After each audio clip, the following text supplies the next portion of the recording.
Sahabat Asa TV yang disayang Allah Subhanahu wa taala, tema kita dalam kesempatan ini insya Allah kita akan mengupas tentang dompet digital dalam Islam. Sahabat Asa TV yang disayang Allah Subhanahu wa taala, kalau kita melihatnya bagaimana perkembangan penggunaan uang dalam Islam itu cukup luar biasa. Yang pertama misalnya kita melihat bahwa perkembangan uang dalam Islam itu di zaman Nabi Shallallahu Alaihi Wasallam menggunakan mata uang emas yang bernama dirham, ya, dan juga mata uang dinar, ya, dinar dan dirham. Ya. Maaf kalau dinar itu emas, kalau dirham itu perak. Ya.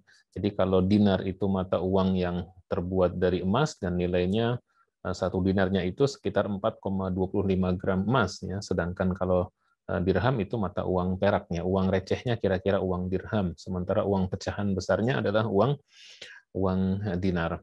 Nah, kemudian setelah itu ya berkembanglah uang dengan menggunakan uang kertas atau uang logam. Ini yang kemudian dalam istilah fikih disebut dengan nuqud, ya.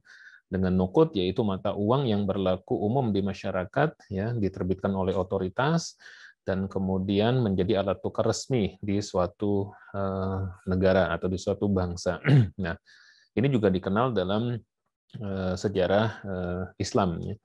Nah, kemudian berkembang lagi di zaman kita era modern ini ada namanya e-money atau uang elektronik. Ya, ini berupa uang tetapi sudah dikonversi dalam bentuk digital. Nanti akan ada dua bentuknya. Ada yang bentuknya itu adalah chip based dan ada yang bentuknya adalah server based. Nanti insya Allah akan kita kupas. Kemudian berkembang lagi sekarang ada yang dikenal dengan istilah dompet digital atau e-wallet. Nah, e-wallet ini sekarang juga cukup marak dan banyak sekali keuntungan dan keunggulan yang ditawarkan oleh para penerbit e-wallet, ya, berupa diskon, berupa cashback, berupa segala macam fasilitas yang dari sisi kita sebagai yang menggunakan e-wallet ini juga banyak keuntungan, ya. Di antaranya adalah kita tidak perlu memegang uang cash terlalu banyak, ya. Kemudian yang kedua adalah kita bisa lebih mengontrol berapa pengeluaran dan pemasukan kita, ya. Karena kalau kita naruh uang di dompet misalnya kita membeli sesuatu, kadang kita tidak menghitung berapa sisa uang di dompet kita. Tapi kalau di e-wallet dia dengan sistemnya yang ada dia akan kita lihat di history misalnya akan terlihat dengan jelas berapa pengeluaran kita di hari ini, ya, hari kemarin, ya, demikian seterusnya sehingga bisa lebih terkontrol. Namun penggunaan e-money dan e-wallet ini pro dan kontra, ya.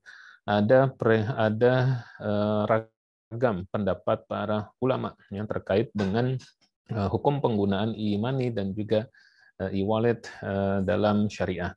Nanti insya Allah akan kita kupas bersama-sama. Jadi kira-kira sekarang siklusnya adalah seperti ini. Yang pertama adalah dulu orang menggunakan dinar dan dirham sebagai mata uang, yang memang banyak kelebihan, karena kalau dinar itu nilai intrinsiknya karena dia emas gitu ya. Jadi antara samannya, ya, nilainya dengan dengan nilai intrinsiknya itu sama, ya. Dan, karena dia terbuat dari emas sehingga lebih stabil. Nah, tetapi karena keterbatasan bahan-bahan baku yang ada dan juga menghindari munculnya kecurangan, ya, karena orang bisa saja menghimpun uang emas, ya, kemudian tidak mengeluarkannya. Kalau secara makro akan menjadi dampak yang tidak baik, ya, di ekonomi suatu negara. Belum lagi nanti kecurangan-kecurangan, ya, misalnya setiap orang mengkerik atau mengikis, ya, sebagian dari uang-uang itu, sehingga uang itu akan semakin lama semakin banyak yang ngerik dan ngikis, ya, karena nilai dari uang itu sendiri yang sangat mahal, ya. Nah, nanti juga lambat laun pasti dinar itu juga akan habis tuh nanti lama-lama, ya, karena banyak orang yang ngerik, ya. Nah, kemudian digunakanlah uang kertas, uang logam, ya, tetapi harus lembaga otorita yang mengeluarkannya resmi di suatu negara, satu bangsa, diakui sebagai masyarakat dan dijamin nilainya.